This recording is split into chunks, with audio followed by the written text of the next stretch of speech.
Okay, ito po muli ang inyong Pinoy Firearms Instructor at welcome po dito sa ating munting YouTube channel. Bago tayo magpatuloy, gusto ko lang munang basahin ang katanungan ni Kumini Ahmad. Ang sabi niya, magandang araw po sa iyo, sir. Magtanong lang po ako, ano po ba ang pinakaunang 1911 pistol? Anong palatandaan? Ano ang sign? Salamat mo po. Taga Maguindanao del Norte po ako dito sa Mindanao. Okay, mahirap. Mahirap ito sagutin kasi ano na to history na to. Pero may kaunti naman tayong research. So, sasagutin natin yan. Yung pinakaunang, kasi ang tanong niya, pinakaunang 1911. Anong palatandaan? Ano ang sign? Okay, bago natin sagutin yan ay magpapasalamat lamang ako sa inyo dahil tayo umabot na sa mahigit na 45,000 na mga subscribers. Maraming salamat sa inyong pag-share at sa inyong pagla-like. Nakatulong yan para tayo ay dumami ng mga subscribers. At lalo tigit, maraming salamat dun sa mga silent viewers na hindi nag-skip ng ads dahil nakatulong kayo naman sa ating mga beneficiaries. Dahil ang ating YouTube channel ay ginawa natin para sa mga beneficiaries natin. Meron tayong 6 na estudyante, anak ng mga single parent na tinutulungan natin para makapag-aral. At maraming salamat din do sa mga yung mga hindi nag-skip ng ads. Malaking tulong ninyo. At salamat din do sa mga nagpadala dito sa ating GCash number. Huwag po ninyong tawagan yan. Yan po ay anak ko na tresorera ko. Siya ang tumatanggap ng mga tulong ninyo kung may paabot kayo. At wala po kaming pinagbibili kahit ano pa man. Hindi po kami nagbibenta ng barrel parts o ano pa man. At maraming salamat kay Jubit Francisco. Nag-message sa akin yung aking anak na natanggap na yung iyong ipinadala sa ating GCash number at naipaabot na sa ating mga estudyante. Okay, at lalo tigit maraming salamat kay Noli Peace America ng Virginia, USA. Malaki ang naitulong niyo, sir, lalo nitong nakaraang pasukan. Nakabili na tayo ng nakompleto natin yung mga school supplies ng mga bata at nakabili na rin tayo ng isang reading glasses na isang bata mula sa inyong mga pinadala. Pagpalain ang iyong buong pamilya, bigyan kayo ng maraming pagpapala ni Lord para marami pa kayong matulungan. Okay, so pumunta na tayo dito sa katanungan ni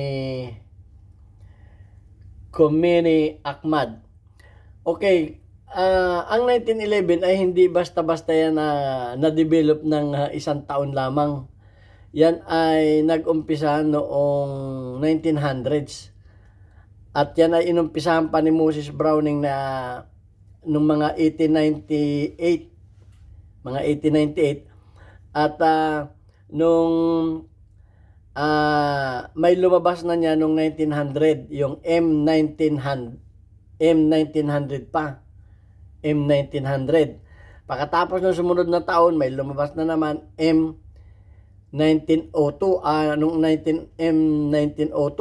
Nung year 1902 naman. At may dinevelop din sila na nung 1903. Hammerless. At nung meron ding 1905 hanggang 1907. At nung 1911 at March, yan ay napapunta na tinesting na yan noong 1910. So yan, at maraming series yan. Ang kasasabay niya na ginagawa yung Savage na Colt din. Colt. Okay, at ang unang serial number niya na papagkakakilanan mo ay 001. Okay, titingnan natin kung saan napapunta yung mga baril yan. Pero nung 1910, yan ay papakita ko lang sa inyo yung historya. Nung 1910, yan ay the first test in final test requiring firing of 6,000 rounds. May kakumpetensya yan, yung Savage.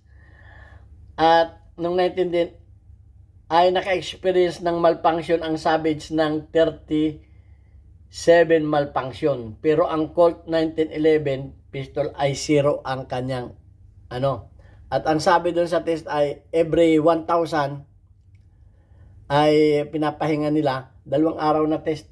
Ito yung ito yung papakita ko lang sa inyo yung yung test nung nag-test sila. Yan. Yung nasa taas yan yung Savage. Yung 1911 yan yung nasa baba. So yung Savage nagkamalfunction niya ng 37 times. So kaya nung 1912 yan ay nag-production na ang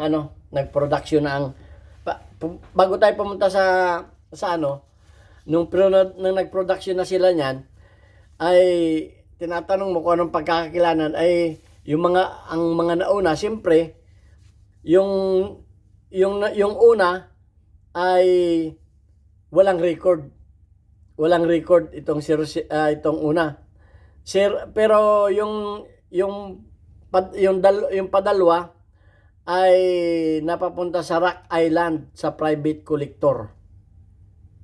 Yun ang research ko sa history. Yung number 3 ay nasira, na-destroyed, wala nang, basta sabi ay nasira na. Yung number 4 ay napapunta sa Oklahoma Museum. Yun yung mga minamanufacture na yung na yan. Yung number 5 ay napapunta sa Springfield Armory Museum. Yung number 5. Yung number 6 ay napapunta sa London, tapos bumalik sa Amerika at napapunta naman sa private collector na si Charles. Yung number 6. Yung number 7 at yung 7, 8, 9 napapunta doon sa tatlong general. Kay General Cruiser, kay General Wood at kay General Dickinson. Pero ito ay nagkakahalaga ng $15. Ngayon, itong si General Wood at si General Dickinson ay tinanggihan. Dahil siguro namahalan doon sa $15. At ito ay napapunta doon sa junior officer na si Albert Portier. Yung 8 and 9. Okay, so hindi na natin alam kung saan na napapunta yan. At yung 13 at 15 ay sa kanya rin napapunta. So napapunta na sa mga kolektor yan. Yung mga na yan. Mahaba pa yan, yung mga may history na yan. At kung yan ay ibibenta ngayon, yan ay nagkakahalaga ng mga 100,000 ang isang barrel to $200,000. Yung mga unang na yan. Kaya kung meron kayo yan, ay mabibili sa inyo ng hanggang 200,000. Yung first na yan. Okay, at yung first niyan ay ang serial number ay internal nasa loob ng frame 0001. Okay, so yan. At yan yung mga nauna na mga baril. Ay kasi tinatanong mo kung paano nauna yan eh. So yan nga. Kaya nung 1910 December yata yon, kung hindi ako nagkamali, yan, tinesting na yan. At yun nga, yung malfunction ng Savage ay 37 malfunction. Pero yung 1911 pistol, ang sabi dito, experience 0. Nasa history yan, ha? So yun. At naging naging controversial na yan. At sabi dito, in the first year, 1911 pistol was produced for US military was 1912 according to the Rock Island auction, while the design was patented in 1911. 1911 ang design ng patented and adopted by the US Army the same year. The first production of the military began. Inumpisa ng production noong 1912. These pistols were manufactured by Colt and shipped to Augusta Arsenal. Augusta Arsenal in Georgia. Yung first shipment niyan. Ang sabi pa sa detail ay the 1911 pistol was patented and adopted by the US Army by initial production was limited. Nung una, noong 1912, production yan ay limited, pang ano lang, pang military lang. The first official year of production for the military contact for Colt model pistol. Ang mga unang model niyan ay M1911. Kaya pag kayo nagkamero ng M1911, yan yung mga unang production. Kasi ang mga tinatanong kung anong sign, ang mga unang ginawa niyan ay ang tatak ay M1911. At later nung 1926, yan, kung di ako nakakamali, yan ay naging 1911 A1. Okay, so ang mga nauna ay M. Pagka nakakita kayo ng M1911, yan yung mga nauna sa mga military.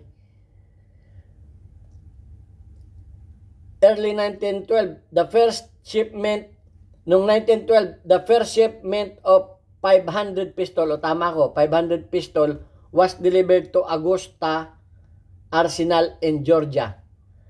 At noong 1913, the first commercial version of 1911 began appearing in stores. Noong 1913 yan, na inano na yan sa mga, kumbaga sa civilian.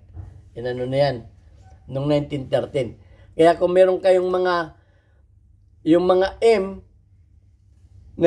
M1911, yun yung mga pinakang una. Okay, so tingnan natin kung kailan yan nasabak sa gera.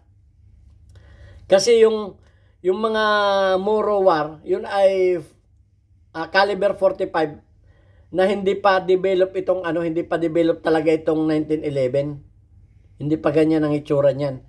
Kasi yung mga unang labas niya nung mga 1902, yung mga 1900, merong walang release magazine, walang slide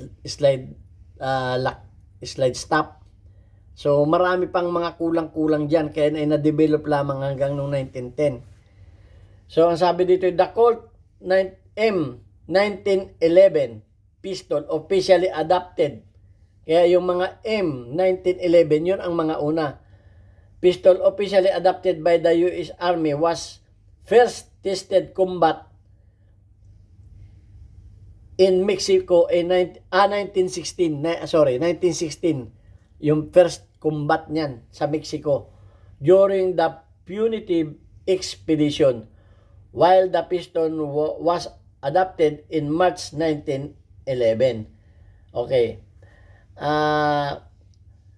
Pagkatapos nung tested nila, March 1911, yun yung, while the pistol inadapt yan nung 1911 at naging official yan nung yung 1912, yung first production.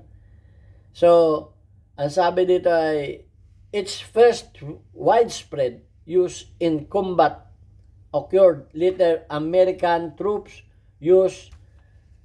also used them in the Philippines in 1913. 1913 yan nung first use in the Philippines. During the Veracruz landing in 1914, and the US Marines used them in Haiti. Ginamit din sa Hawaii noong 1915. The M1911 was formally adopted by the US Navy. Ito naman, US Navy na ang nag-adapt. Navy Marines Corps in 1930. The model of the US Army was used both, pareho lang ang model, both US Army cavalry troops and infantry soldiers during the United States punitive expedition in Mexico against the Pancho Villa in 1916. The first real test, however, for the Colt automatic during the World War I, by the time United States entered the war in April 1917, nearly 70,000 pistol has been delivered to the military according to the Warfare History Network. So yan, talagang makasaysayan ang 1911. So kung titingnan natin ay kung ano natin yung mga nauna ay M1911. Pero later nung naging 19 ano yan, no, nung 1926 yan ay ang lumabas na ay mga 1911A1. Kung hindi ako nagkakamali 1911A1. Yan na yung mga huling ano na yan. So,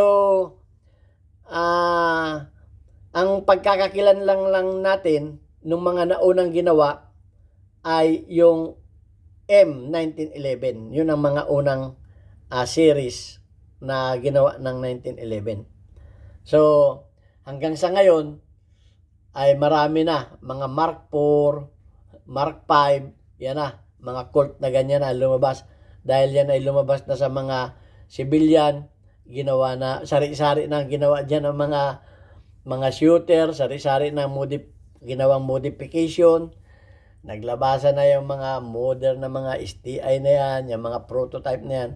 So, yan ang, kung ang tatanungin ninyo, ay yung mga naunang 1911 ay M1911.